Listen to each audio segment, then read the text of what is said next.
Sag mal, wie ist es überhaupt entstanden, die Schneeballgeschichte? Ja, wie es entstanden ist, lange Geschichte. Dann kannst du vielleicht mal so ganz grob erzählen, wie überhaupt auf die Idee wenn man das jetzt in der Bar setzen und umreißen will. Es ging los 75 eigentlich, ne? 75 war ein wichtiges Jahr. Und zwar, da waren wir ziemlich unzufrieden mit den Deals, mit den Plattenfirmen, mit denen wir eigentlich bisher zusammengearbeitet hatten. Und wir haben unsere Unzufriedenheit mitgeteilt, Kollegen, anderen Bands. Und die hatten ähnliche Probleme. Und da haben wir gesagt, warum machen wir das nicht selber?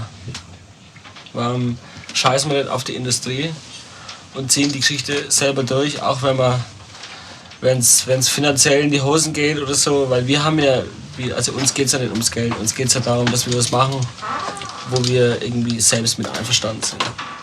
Und dann haben wir fast alle Bands gebracht in Deutschland, die bekannt waren, weil wir wollten halt mit bekannten Bands das machen, weil halt das irgendwie dann also so eine Zugkraft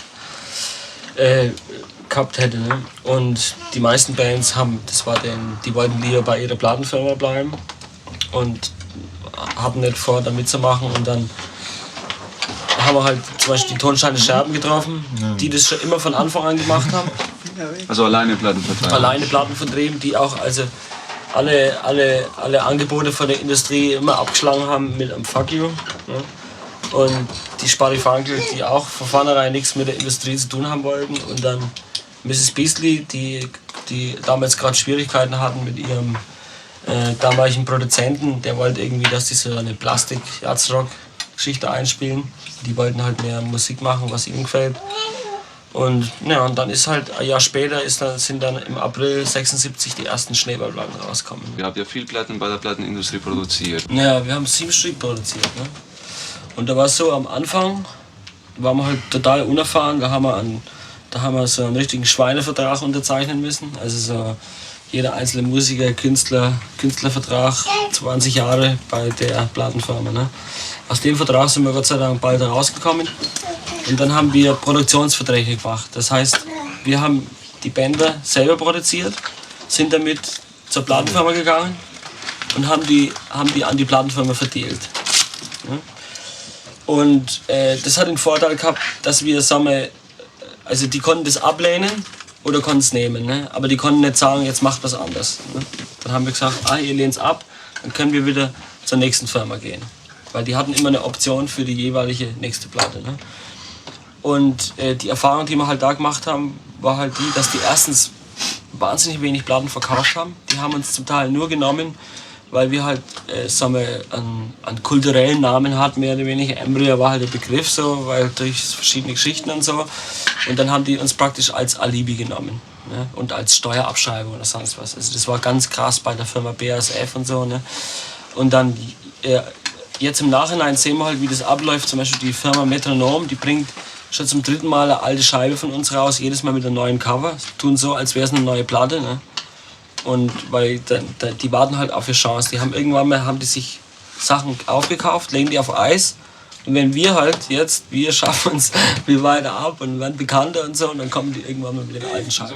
Gibt es keine Versuche so von der Plattenindustrie, euch irgendwie so wegzudrängen, oder seid ihr noch keine ernstzunehmende Konkurrenz? Na, es gibt so kleinere Sachen, was weiß ich, so in Schaufenstergeschichten, so in den Läden.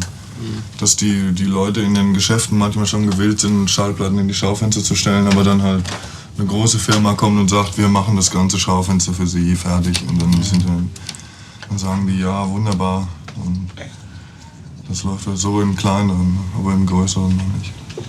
Oder andere Geschichten auch. So in der Zeitung fehlt irgendwie die Angabe, es ist eine Kritik über eine Platte und die Platte angegeben, aber es steht nicht dabei irgendwie Schneeball oder so. Und da sind 10 andere Plattenkritiken dabei und da steht dann noch EMI Nummer sowieso und so weiter. Ne? Auf der anderen Seite muss man sehen, dass die deutschen Plattenfirmen ja sowieso nur englische und amerikanische Produktionen verkaufen.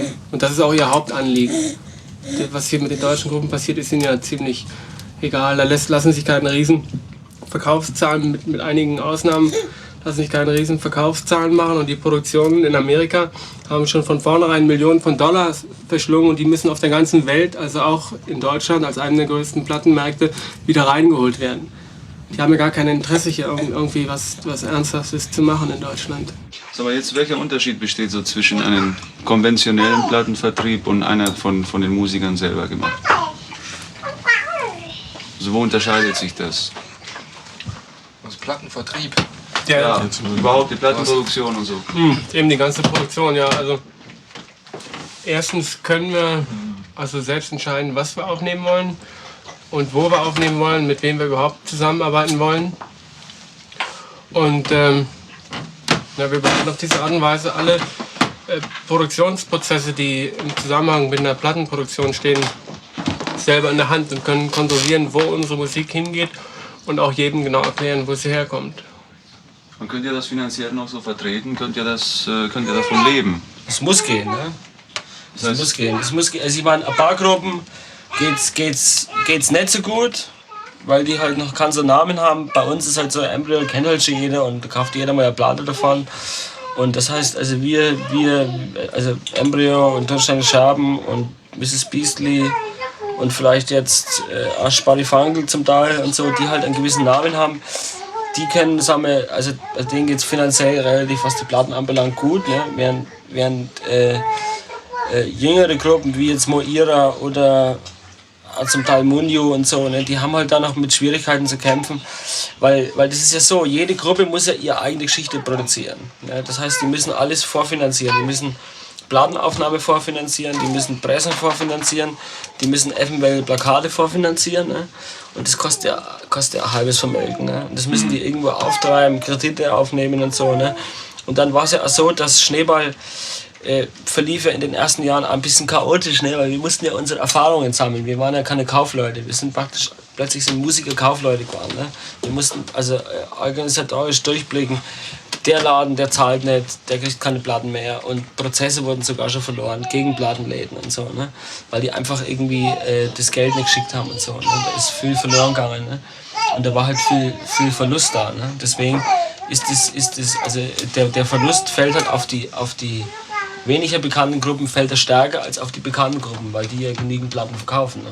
Und sind da nicht, dass die Gruppen sich, also diese weniger bekannten Gruppen sich mehr so weniger am Rande der Existenz bewegen, oder wie sieht das aus?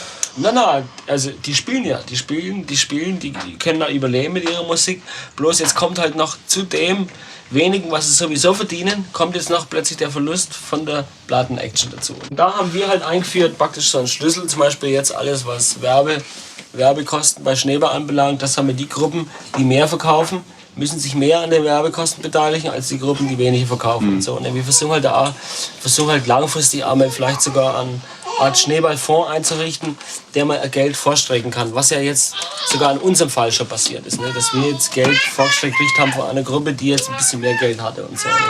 Weil das Geld geht ja nicht verloren. Ne? Wie ist es dann mit euch zum Beispiel? Ihr seid als Gruppe Embryo im letzten Jahr so ziemlich lange unterwegs gewesen. Glaube ich 8 Monate oder so. Und wer hat sich da um die Geschäfte gekümmert, dass ihr weg wart? Ich bin einmal einen Monat zurückgeflogen im Dezember. Da habe ich halt also so das Notwendigste halt gemacht. Ne?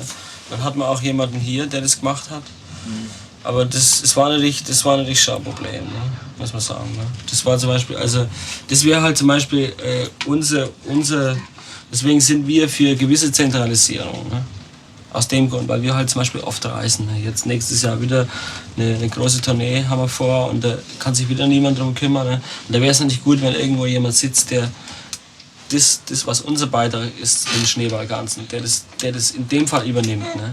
Momentan sind Überlegungen, das wird sich beim nächsten Schneeballtreffen herausstellen, sowas wie ein zentrales Vertriebskollektiv zu machen, wo zumindest einige der wichtigsten Fäden zusammenlaufen. Ansonsten denken wir, dass diese Dezentralisierung halt doch Stärken hat. Also die Dezentralisierung. Weil die halt weniger anfällig ist. Wenn eine Zentrale mal ausfällt aus irgendeinem Grund, dann ist alles gleich beim Teufel. Ne? Dann weiß keiner mehr Bescheid, oder? Und andererseits hat sich halt rausgestellt, speziell Händler, die also nicht zahlen und so, also, und alle möglichen Dinge. Man kann ja nicht ständig nachsitzen. Wir müssen ja auch unsere Musik machen und und haben auch noch andere Sachen im Kopf als nur den Vertrieb. Und da wollen wir halt einige Dinge vielleicht etwas zentralisieren. Das sind die einzigen Überlegungen im Moment. Ansonsten, naja. Wo da gibt es harte Diskussionen, da gibt es Stimmen, also die halt total dagegen sind, gegen diese Zentralisierung. Es gibt Stimmen, die wieder total dafür sind. Das heißt aber, dass wenn es Gruppen gibt, die sehr viel unterwegs sind, dass sie sich weniger um den Plattenvertrieb kümmern können. Ja, das stimmt nicht. Auf der anderen Seite, dadurch, dass wir viel unterwegs waren, konnten wir uns zum Beispiel um die ganzen Vertriebsgeschichten im Ausland kümmern. Ne? Wir haben zum Beispiel jetzt einen festen Schneeballvertrieb in Griechenland. Da haben wir Leute begeistert von der Geschichte, wie wir sie hier machen und so. Ne? Als Ergebnis ist halt, dass die jetzt die Platten auch vertreiben in Griechenland oder in Italien. Sind wir gerade am Anchecken. In Österreich, Schweiz. Wir machen viel Ausland, ne? Weil wir halt oft unterwegs sind dort.